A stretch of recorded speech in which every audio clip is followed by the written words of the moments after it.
जरूरत नहीं पड़ेगी कि मैंने जो है ब्लॉक लेवल पे जाना है, एसडीएम के पास जाना है, वो अपने प्रधान के पास रखेगी। प्रधान के पास बहुत सारा फंड होता है जिससे उनको सहारा मिल सकता है। अपनी धतौल पंचायत की जनता से ये अनुरोध करती हूँ कि 26 आने वाली 26 को जब वोटिंग होगी तो भरपूर मतलब से मुझे अपना सहयोग मैं आने दूंगी कि मेरे बुजुर्ग जो बेसहारा हो, इस तरह से उसका माहौल बना दूंगी कि हर जो नौजवान होगा उसको अपने पेरेंट्स की रिस्पेक्ट करनी ही पड़ेगी, क्योंकि वो घर से चलेगा। जब हम अपने परिवार में से किसी की रिस्पेक्ट करेंगे, एक बच्चा जो है अपने पापा की रिस्पेक्ट करेगा, तो उस पापा का भी फर्ज बनता है कि वो ग्रैंड मदर जो ग्रैंड फादर है उनकी भी रिस्पेक्ट करे, वो घर से ही। बहुत बहुत स्वागत आपका। मैं आपका दोस्त जितेंद्र और आज हम पहुंचे हैं कुटलहर की धतौल पंचायत में, जहां हमारे साथ मौजूद हैं यहां से पंचायत प्रधान की उम्मीदवार सीमा शर्मा जी। तो जानने की कोशिश करेंगे जिस प्रकार से लोगों की आवाज़ है कि क्या उनको लग रहा है और किस प्रकार से उनका चुनाव प्रचार चला हुआ है। बहुत बहुत स्वागत जी आपका। नमस्कार सर, मैं शिक्षा के क्षेत्र से जुड़ी थी। 22 साल तक मैंने शिक्षा के क्षेत्र में काम किया है। तो अभी मुझे कुछ एक समस्या लगी कि जो पंचायत में वो नहीं हो पा रही है, उसके कारण मैं इस मैदान में उतरी हूँ कि मैं इलेक्शन लड़के प्रधान के पद पे आऊँगी। तो वो हो सकता है मुझे ये मौका मिला तो मैं उस समस्या को सॉल्व कर सकती हूँ।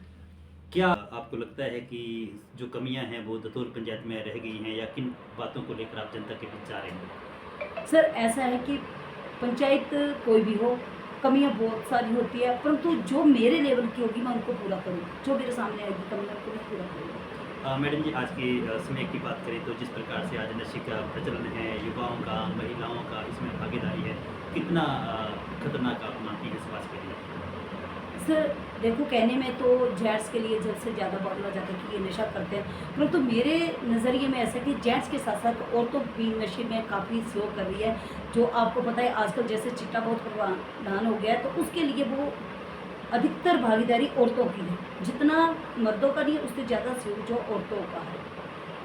तो क्या लगता है आपको कितना खतरनाक ये समाज के लिए हो सकता है? सर ये बहुत ज़्यादा खतरनाक है। देखो, जो ये औरतें इसमें भागीदारी कर रही है तो उनको चाहिए कि वो अपने घर से सुधार करें। अगर वो इस चीज़ को सोचे कि हम इसका सेवन करवा के दूसरे के बच्चों को बर्बाद कर रहे हैं, तो हमारे बच्चे पे ये लत आए तो हम पे क्या बीतेगी। एक औरत जो है घर से बच्चे से लेके नौजवानों से लेके बूढ़ों तक सभी को सुधार सकती है, वो उसके हाथ में होता है। तो जिस तरह चाहे उसको मॉडिफाई कर सकती है। आपकी धतौल पंचायत की बात करें तो ज़्यादातर क्षेत्र खड्ड के साथ यानी झील के साथ जुड़ा हुआ है।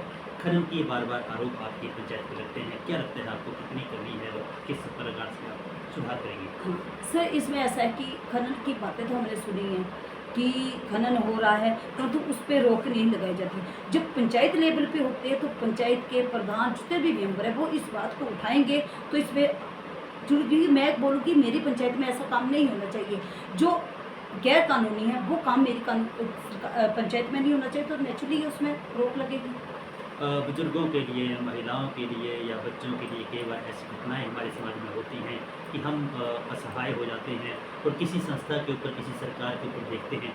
क्या आपकी आगामी रणनीति रहेगी? क्या कोई आपका हाँ सर ये बात सही है। तो उसके लिए हमारे पंचायत में प्रधानमंत्री रिलीफ फंड आते हैं, तो वो पंचायत लेवल से हो जाते हैं। तो उसके लिए ऐसा है कि वो जिनको ये समस्या आती है वो पंचायत में आए, पंचायत के प्रधान उप प्रधान को खुद एसडीएम आगे रखेंगे, वो उसकी समस्या का समाधान, उनको आगे जाने की जरूरत नहीं पड़ेगी कि मैंने जो है ब्लॉक लेवल पे जाना है, एसडीएम के पास जाना है, वो अपने प्रधान के पास रखेगी। प्रधान के पास बहुत सारा फंड होता है जिससे उनको सहारा मिल सकता है।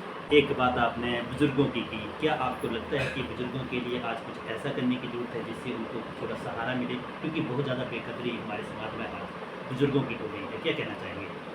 जी सर, बुजुर्गों की बात ऐसी है कि बुजुर्गों को पेंशन मिल रही है, परंतु पेंशन उन तक नहीं पहुंच पा रही है। सबसे बड़ी बात होती है, जैसे माना कि बुजुर्गों की पेंशन निकालने के लिए उसका बेटा जा रहा है, पोता जा रहा है, बहू जा रही है, तो वो सिग्नेचर करवा के लेके जाते हैं और वो क्या करते हैं उन तक नहीं पहुंचाते हैं। उनके पास उनका पैसा खुद के पास नहीं पहुंचता। इसके लिए ऐसा है कि अगर मुझे पता लगेगा कि ऐसे बुजुर्ग है तो उनके घर जाकर पेंशन दी जाएगी, ताकि वो इससे वंचित ना रह पाए।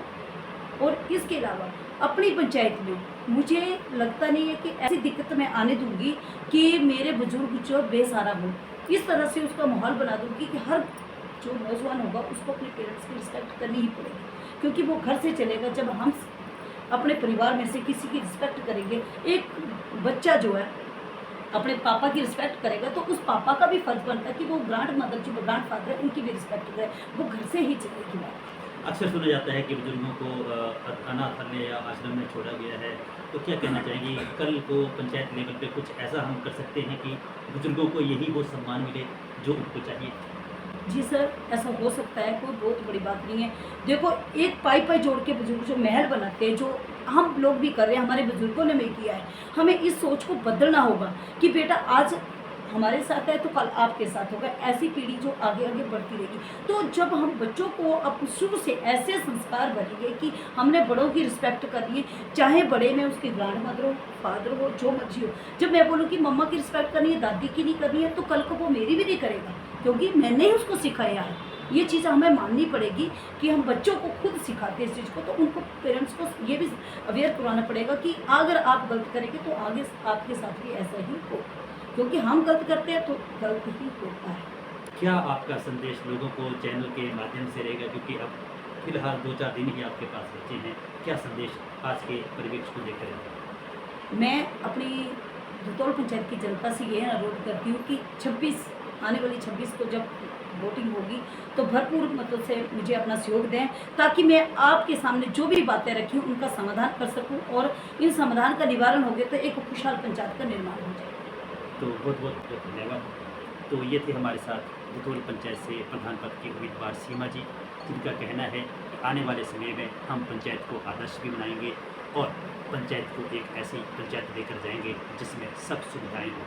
इन शब्दों के साथ आप सबका बहुत बहुत धन्यवाद। फिर मिलेंगे। जय हिंद, जय भारत, जय हिंद।